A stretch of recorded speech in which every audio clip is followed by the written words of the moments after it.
тебя не было, чтобы живела секс with me. Perkenalkan, nama saya Nur Aulia Cahyani dengan NIM 2009070501006. Halo, Assalamualaikum warahmatullahi wabarakatuh. Perkenalkan, nama saya Nandini dengan NIM 20090705007. Assalamualaikum warahmatullahi wabarakatuh. Perkenalkan, nama saya Riman Pangloli, NIM 20090700011.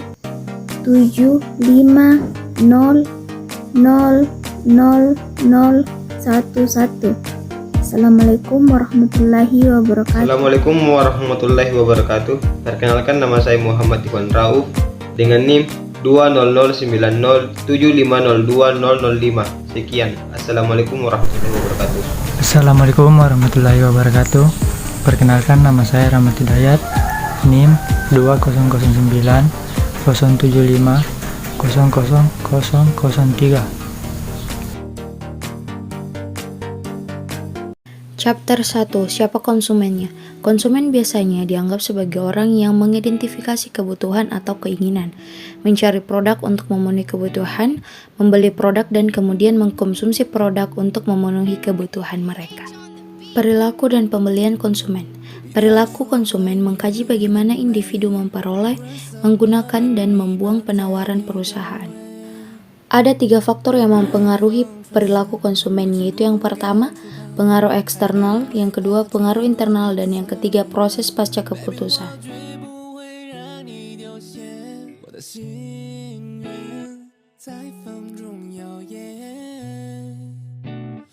Ada 4 faktor yang mempengaruhi pengambilan keputusan, yaitu yang pertama, pengenalan masalah, yang kedua pencarian informasi, yang ketiga penghakiman dan pengambilan keputusan, serta yang terakhir proses pasca keputusan. Mengembangkan informasi tentang perilaku konsumen. Riset pasar adalah proses di mana informasi pemasaran dikumpulkan, disintesis, dianalisis, dan proses ini memakan waktu yang banyak, membutuhkan anggaran dan dijadwalkan dengan sangat hati-hati.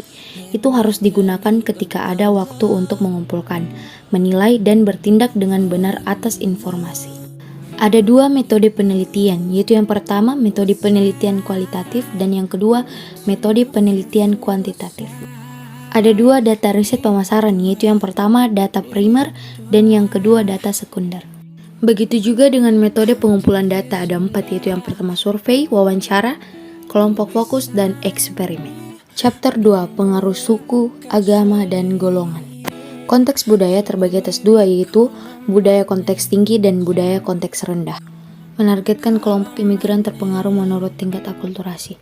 Terkait dengan konsep tinggi atau rendah, konteksnya adalah gagasan akulturasi. Beberapa negara Eropa berasal dari konteks tinggi budaya, sedangkan mayoritas penduduk konteksnya cenderung rendah.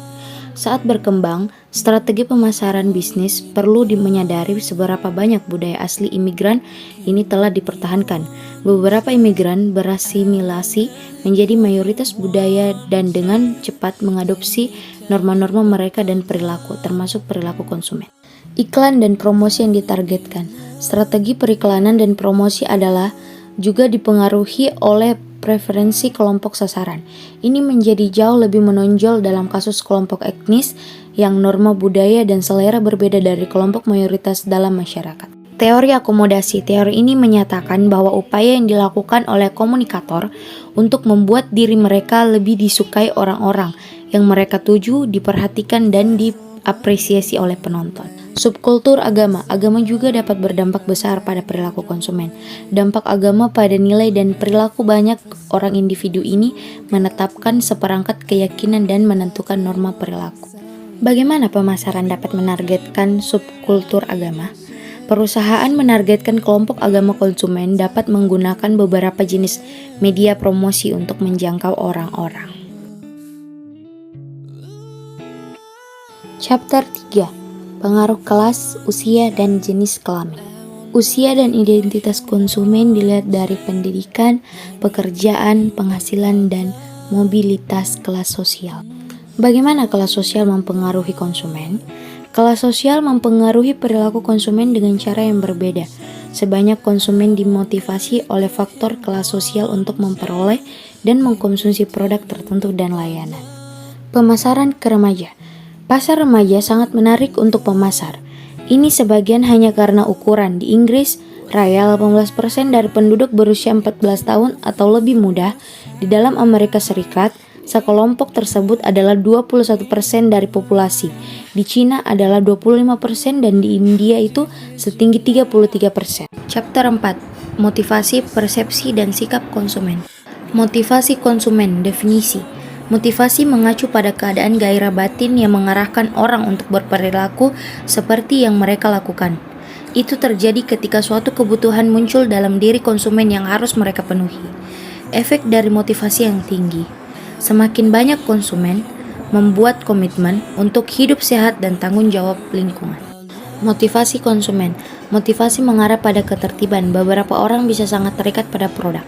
Ketika seorang konsumen termotivasi untuk mencapai suatu tujuan, mereka akan terlibat dalam berbagai kegiatan yang bertujuan untuk mencapai tujuan itu. Motivasi konsumen.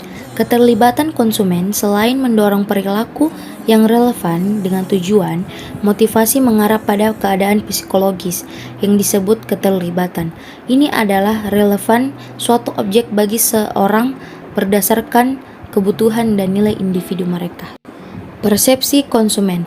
Persepsi konsumen didefinisikan sebagai proses di mana konsumen memilih, mengatur, dan menginterpretasikan rangsangan untuk menciptakan gambaran yang koheren dan bermakna tentang dunia di sekitar mereka. Proses ini terjadi secara otomatis dan membantu kita memahami dunia. Persepsi konsumen terbagi atas 4, yaitu perhatian, penglihatan, menarik untuk indera, dan bau. Chapter 5. Pengetahuan dan ingatan konsumen. Apa itu pengetahuan? Struktur pengetahuan. Pengetahuan konsumen penting bagi pemasar karena konsumen menggunakan pengetahuan mereka sebelumnya untuk mengkategorikan atau memberi label produk. Kategorisasi adalah proses menempatkan label mental pada suatu produk berdasarkan informasi yang tersedia. Pengetahuan, skema. Pengetahuan kita tentang suatu objek umumnya terdiri dari kumpulan fakta yang kita ketahui dan kaitkan dengan objek itu. Asosiasi ini dikelompokkan bersama dengan cara yang berarti untuk membentuk skema tentang objek itu. Pemasar memanfaatkan skema. Pengetahuan biasanya diwakili oleh skema yang terdiri dari beberapa asosiasi dengan produk, merek, toko, dan acara. Pemasar menyadari bahwa konsumen menyimpan beberapa pengetahuan dalam bentuk skrip dan menggunakan informasi ini untuk membantu menjual produk mereka. Bagaimana pengetahuan diatur? Konsumen perlu menyimpan sejumlah besar asosiasi dalam bentuk skema dan skrip dalam ingatan mereka dan membutuhkan metode sistematis untuk mengatur informasi ini. Pengetahuan konsumen umumnya diatur ke dalam kelompok objek terkait yang disebut kategori taksonomi. Produk diberi semacam identitas dan kemudian dikelompokkan dengan produk yang dianggap serupa. Cara kerja memori ada 5, yaitu yang pertama, model memori, yang kedua, proses memori, yang ketiga, memori sensorik, yang keempat, ingatan jangka pendek, dan yang kelima, ingatan jangka panjang. Itulah beberapa singkatan materi dari kelompok 1. Kurang dan lebihnya mohon dimaafkan. Syukron. Assalamualaikum warahmatullahi wabarakatuh.